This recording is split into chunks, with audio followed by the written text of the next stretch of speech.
الحمد لله رب العالمين والعاقبة للمتقين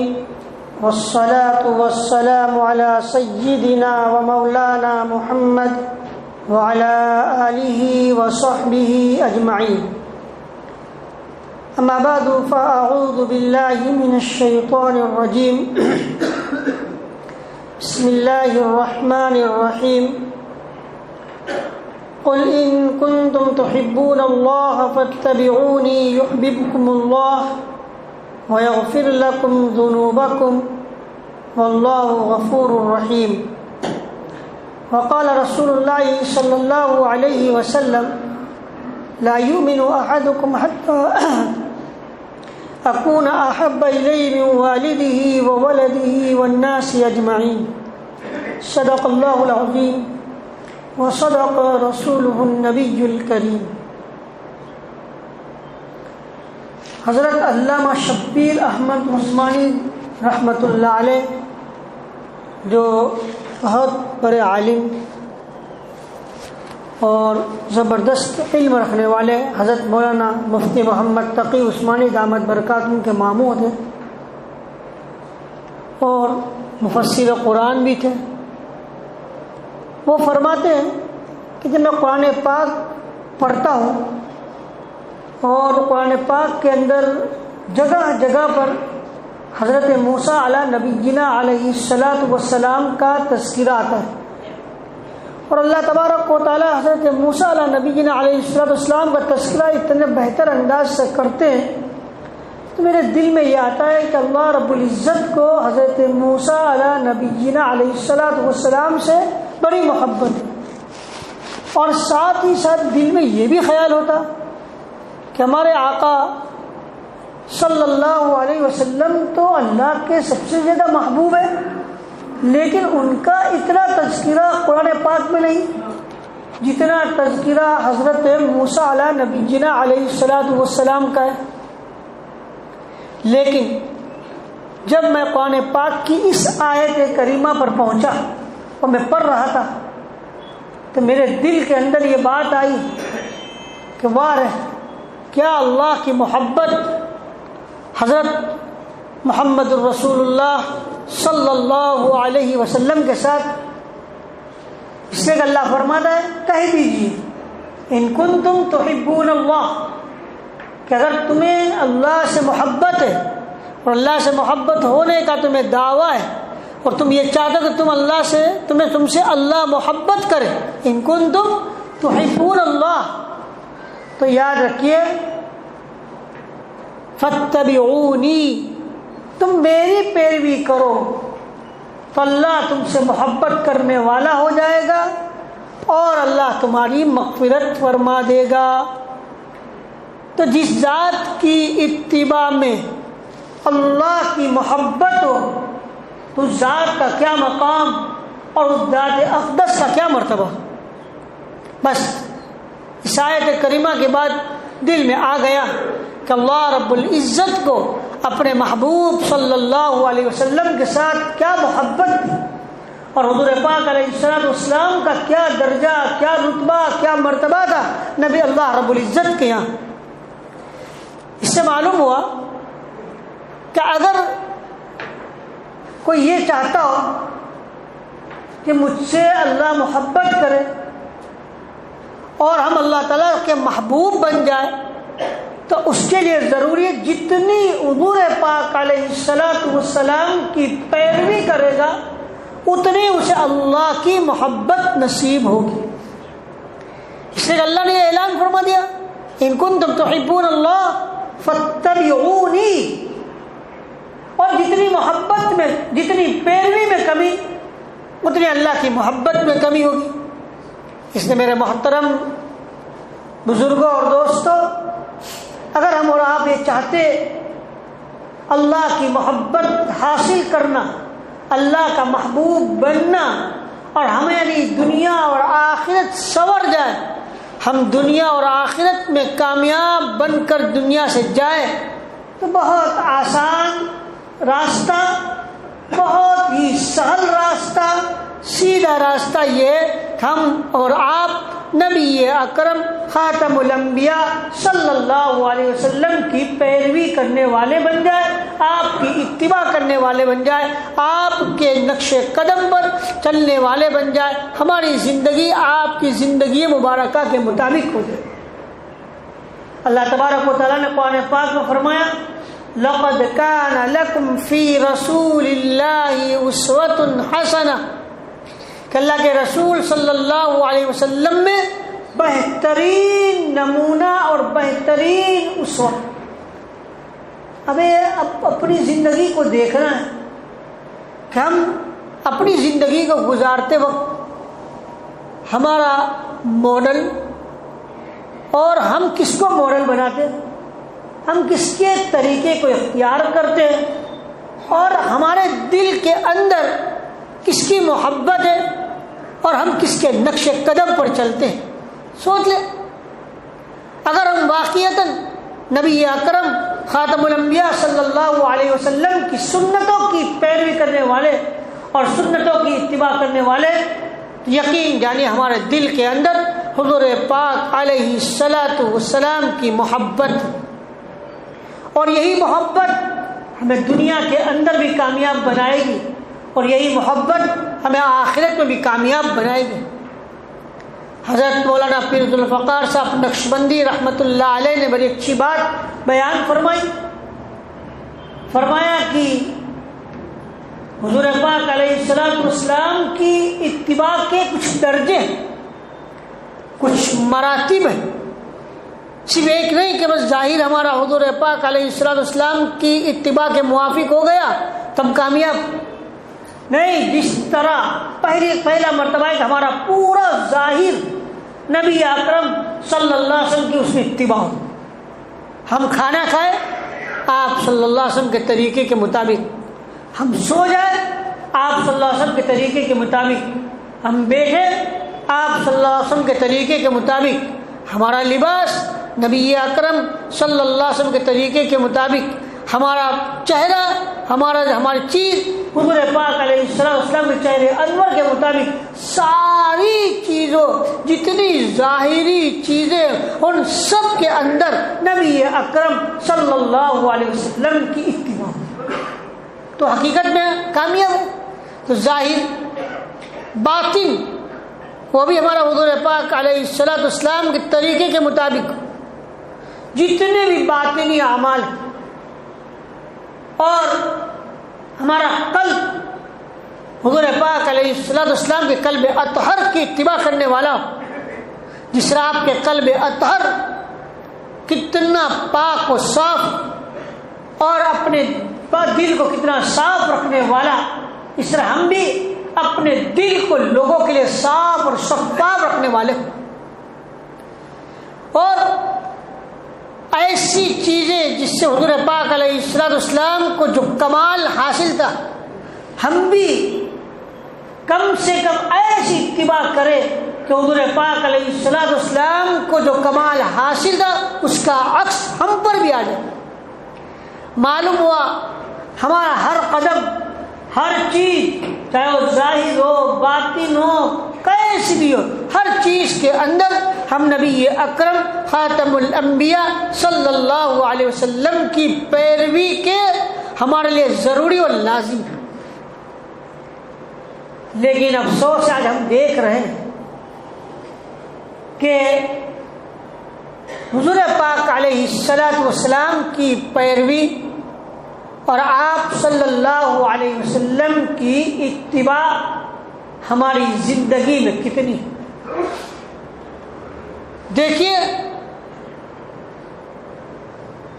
صحابہ کرام رضوان اللہ تعالی اجمعین تو سنتوں پر ایسے عمل کرنے کے عادی، اور اس قدر انہوں نے سنتوں پر عمل کیا ہے کہ ہم سوچ نہیں سکتے۔ حضرت عبداللہ ابن عمر رضی اللہ تعالیٰ عنہ کے بارے میں آتا ہے کہ ایک مرتبہ مکہ مکرمہ سے مدینہ منورہ سے مکہ مکرمہ جا رہے تھے، راستے میں ایک جگہ آئی، حضرت عبداللہ ابن عمر رضی اللہ تعالیٰ عنہ سواری سے اترے اور وہاں بیٹھے، اور اس طرح بیٹھے جیسے قضائے حاجت کے لیے بیٹھتا ہے، استنجا کرنے کے لیے کوئی انسان بیٹھتا ہے، اس طرح بیٹھے، کچھ کیا میں نہیں، پھر کھڑے ہو گئے اور پھر سواری پر سوار ہو گئے۔ تو ان کے خادم نے پوچھا حضرت یہ آپ نے کیوں کیا؟ جب آپ کو استنجا لگی نہیں تھی، ضرورت نہیں تھی، پھر بھی آپ اپنی سواری سے نیچے اترے اور نیچے اترنے کے بعد آپ خالی اس طرح بیٹھے اور پھر اپنی سواری پر چلے گئے۔ کہا کہ میں ایک مرتبہ حضور پاک علیہ السلام کے ساتھ سفر کر رہا تھا، آپ صلی اللہ علیہ وسلم یہاں قضاء حاجت کے لیے اترے تھے، اگرچہ مجھے اس کی ضرورت نہیں تھی لیکن نبی کریم صلی اللہ علیہ وسلم کی اتباع میں اترا۔ یہ محبت کی بات، یہ سنتوں پر عمل کرنے کی بات، اور اس طرح کی اور نبی اکرم صلی اللہ علیہ وسلم کے طریقے کے مطابق اپنی زندگی گزارنے والے صحابہ کرام رضوان اللہ تعالیٰ علیہ کی حالات کو ہمیں پڑھنا ہے، کس طرح حضور پاک علیہ السلام کی پیروی کی ہر طرح ظاہر ہو، باطن ہو، کمال ہو، محبوبیت ہو، جس طرح بھی ہو، آپ نے ہر طرح صحابہ نے نبی اکرم صلی اللہ علیہ وسلم کی پیروی کی، اور یہ حضور پاک علیہ السلام کی سنتوں کی اتباع یہ اتنی زبردست چیز ہے۔ ہم نے دیکھا صحابہ کے پاس کوئی سامان نہیں تھا، صحابہ کے پاس کوئی اتنی مال و دولت نہیں تھی، لیکن پھر بھی اللہ تبارک و تعالیٰ نے انہیں پورے دنیا میں چمکایا، جہاں جاتے اللہ اس جگہ کو ان کے لیے فتح فرما دیتے، اور جہاں جاتے اس چیز کو فتح کر لیتے تھے۔ وہ چیز کیا تھی؟ اسے کہ حضور پاک علیہ السلام نے فرمایا ہے اور لکھا ہے، جو انسان نبی کریم صلی اللہ علیہ وسلم کی سنتوں کی اتباع کرے گا اور آپ صلی اللہ علیہ وسلم کی سنتوں پر عمل کرے گا، اللہ 4 نعمتیں اسے عطا فرمائے گا۔ ایک، المحبت فی قلوب البررہ، نیک لوگوں کے دلوں میں اللہ اس کی محبت پیدا فرما دے گا۔ اگر ہم اور آپ حضور پاک علیہ السلام کی سنتوں کی پیروی کرتے ہیں، آپ کی اتباع کرتے ہیں، سارے نیک لوگوں کے دلوں میں اللہ ہماری محبت ڈال دے گا۔ جہاں جاؤ گے اللہ محبوبیت پہ محبوبیت اور عزت ہی عزت، اکرام ہی اکرام۔ جیسے صحابہ جہاں جاتے وہاں لوگ انہیں ہاتھوں ہاتھ لے لیتے اور عزتیں ان کے قدم چومتی۔ کیوں؟ اس لیے کہ ان کی زندگی میں نبی کریم صلی اللہ علیہ وسلم کی پیروی اور اتباع۔ اور دوسری بات، الرعب فی قلوب الفجر، اور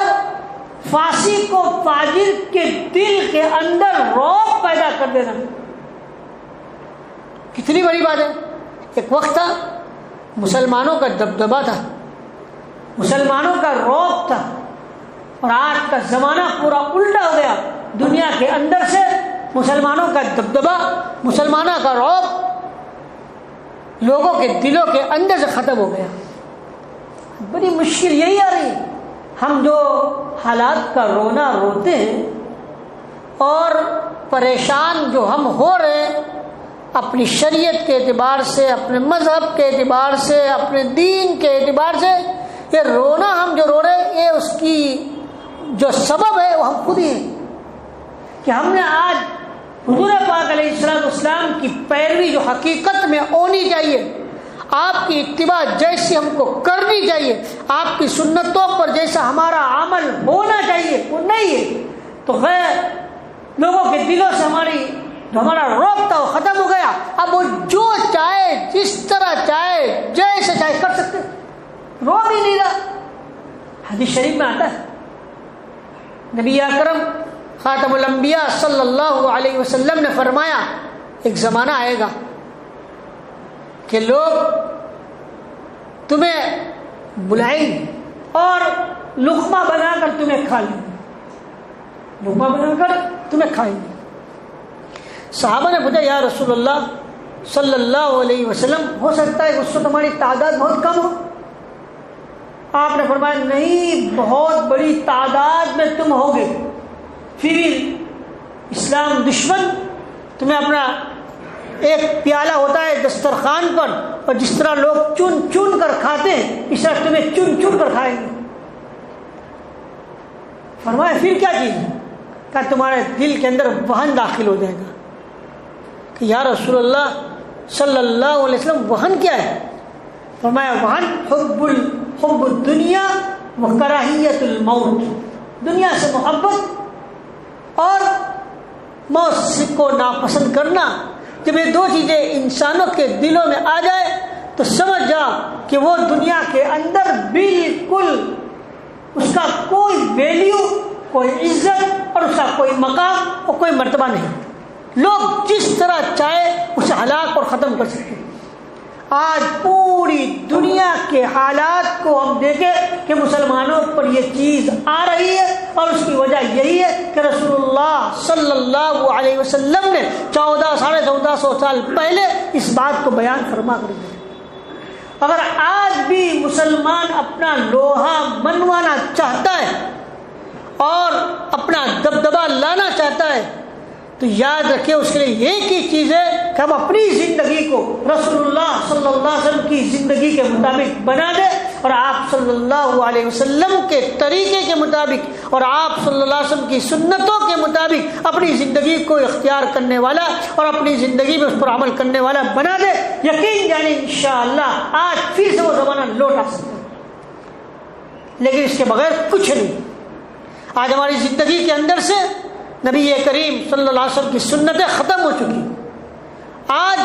سنتیں صرف ختم نہیں ہوئی، سنتوں پر عمل کرنے میں لوگوں کو شرمندگی ہو رہی ہے۔ سنتوں کے مطابق اپنی زندگی گزارنے میں اپنی خفت اور اپنی بے عزتی سمجھ رہے ہیں، بلکہ بعضیں تو ماشاء اللہ پڑھے لکھے لوگ بڑے فخریہ جملے بولتے ہیں، اور اسے معلوم ہوتا ہے کہ اس کے دل کے اندر کتنی نبی کریم صلی اللہ علیہ وسلم کی سنتوں کی محبت ہے، اس سے اندازہ ہوتا ہے۔ ارے بھائی میں تو جب جاتا ہوں بڑے بڑے فنکشن میں تو غیر لوگ مجھے کہتے ہیں کہ تجھے تو لگتا ہی نہیں کہ مومیڈن ہو، اور اس پر وہ خوش ہوتا ہے، اس پر وہ خوش ہوتا ہے کہ مجھے لوگ اس طرح سمجھتے ہیں۔ گویا میں نے اپنی زندگی کے اندر سے اور اپنے اعمال سے نبی اکرم صلی اللہ علیہ وسلم کی سنتوں کو چھوڑ کر میں نے غیروں کا حلیہ اور غیروں کے طریقے کو اپنایا تو لوگ مجھے اس طرح سمجھتے ہیں، مگر وہ اپنے ایمان کی خیر منا ہے کہ ہمارے دل کے اندر سنتوں کی کمی، سنتوں کی خفت، سنتوں کو حقیر سمجھ نہ جائے تو ایمان ختم ہو جاتا ہے۔ اور یہ نہیں سمجھتا کہ آج بھی دنیا کے اندر اگر باعزت رہنا ہے، دنیا کے اندر اپنا دبدبہ بنوانا ہے تو اسے ضروری ہے کہ حضور پاک علیہ الصلوۃ والسلام کی سنتوں کی اتباع کرے۔ اصل بات یہی ہے کہ ہمارے دلوں کے اندر سے نبی کریم صلی اللہ علیہ وسلم کی محبت نہیں۔ اگر حضور پاک علیہ الصلوۃ والسلام کی محبت حقیقت میں آ جائے تو میں آپ کی شریعت پر، آپ کے لائے ہوئے دین پر اور آپ کے بتائے ہوئے طریقے پر عمل کرنا آسان ہو جائے۔ ہمیں تو سبق لینا ہے ان لوگوں سے کہ جو لوگ نئے اسلام لاتے ہیں اور جو پہلے مسلمان نہیں ہوتے، وہ جب اسلام قبول کرتے تو وہ اپنے اسلام میں کتنے مضبوط ہوتے، وہ ساری تکلیفوں کو برداشت کر لیتے لیکن اسلام پر آنچ نہیں آنے دیتے۔ ہم دیکھیں بلال رضی اللہ عنہ کا قصہ، انہیں کہاں لٹایا جاتا تھا؟ انگاروں پر لٹایا جاتا تھا، گرم ریت کے اندر سلا دیا جاتا تھا، اوپر بھاری بھرکم سیل رکھ دی جاتی تھی۔ حضرت خباب رضی اللہ تعالیٰ عنہ انگاروں پر لٹایا جاتا تھا، پشت کی چربی سے وہ انگارہ بجھتا تھا۔ آج بھی وہ حضرات جو اسلام لاتے ہیں اور ان پر حالات کو سنتے تو انہیں پتہ چلتا ہے ہم مسلمانوں کے لیے وہ لوگ ہمارے لیے عبرت اور سبق اور نمونہ ہے کہ ہم کتنا اسلام کو مضبوطی سے پکڑنے والے، اسلام پر عمل کرنے والے، شریعت پر عمل کرنے والے کتنے ہیں۔ اور آج ہم رو رہے کہ شریعت ہماری جا رہی ہے، اسلام ہمارا جا رہا ہے، مذہب ہمارا جا رہا ہے۔ اس کی وجہ یہی ہے کہ اگر ہم نے مضبوطی سے پکڑا ہوتا، ہم اپنی زندگی کے اعتبار سے اس پر مضبوطی سے عمل کرنے والے ہوتے تو کسی کی طاقت نہیں تھی۔ مگر یقین جانیے آج ہمارے اندر نبی کریم صلی اللہ علیہ وسلم کی سنتوں پر عمل کرنے میں کتنی کمی اور کمزوری ہے، جو ہمیں شرم آ رہی ہے، بڑی تعجب کی بات ہے۔ اور بہت تعجب ہوتا ہے کہ نبی اکرم صلی اللہ علیہ وسلم کی سنت کے مطابق بعضی مرتبہ بعض فنکشن میں اسے جانے میں شرم آتی ہے۔ ارے یار میں اس طرح جاؤں، لوگ کیا کہیں گے، ان لوگوں کے دلوں میں کیا ہوگا۔ حضرت حذیفہ رضی اللہ تعالیٰ عنہ کا واقعہ ہے کہ جب انہیں جانا پڑا مجوسی کے دربار میں، اور ایک اس کے وہاں دربار میں گئے اور مجوسی غلام کے ساتھ تھا، وہاں جب گئے کھانے بیٹھے، لقمہ گر گیا، آپ نے لقمہ اٹھایا صاف کر کے کھانے لگے، وہ غلام کہہ رہا ہے آقا کیا کر رہے ہو، یہ لوگ اچھا نہیں سمجھے گے۔ کہا اترکو سنت حبیبی رسول اللہ حبیبی صلی اللہ علیہ وسلم لہؤلاء الحمقہ، کیا میں اپنے حبیب صلی اللہ علیہ وسلم کی سنت کو ان بے وقوفوں کی وجہ سے چھوڑ دوں، ان بے وقوفوں کی وجہ سے چھوڑ دوں؟ ان کو جو کہنا ہو کہے، جو سمجھنا ہو سمجھے۔ ہمارے دلوں کے اندر بھی آج سنتوں کی عظمت آ جائے، یقین جانے انشاءاللہ آج بھی ہم عروج پر آ سکتے ہیں، بلندی پر آ سکتے ہیں، ہمارے حالات ختم ہو سکتے ہیں۔ آج کے آئے ہوئے ان حالات کو ختم کرنے کے لیے ہمیں ضروری ہے کہ ہم اللہ کی اطاعت کرنے والے بن جائیں، نبی کریم صلی اللہ علیہ وسلم کی اطاعت کرنے والے بن جائیں۔ اللہ خود فرماتا ہے وَمَن يُطِعِ اللَّهَ وَرَسُولَهُ فَقَدْ فَازَ فَوْزًا عَظِيمًا، جو اللہ کی اطاعت کرے، جو اس کے رسول صلی اللہ علیہ وسلم کی اطاعت کرے، اللہ اسے بڑی کامیابی عطا فرمائے۔ اللہ تبارک و تعالیٰ مجھے اور آپ کو بات سمجھا دے اور ہمیں اللہ اور اللہ کے رسول کی صحیح معنی میں محبت عطا فرما دے، اور حضور پاک علیہ السلام کی سنتوں پر ہر وقت ہر آن عمل کرنے کی توفیق عنایت فرمائے۔ وآخر دعوانا الحمد للہ رب العالمین۔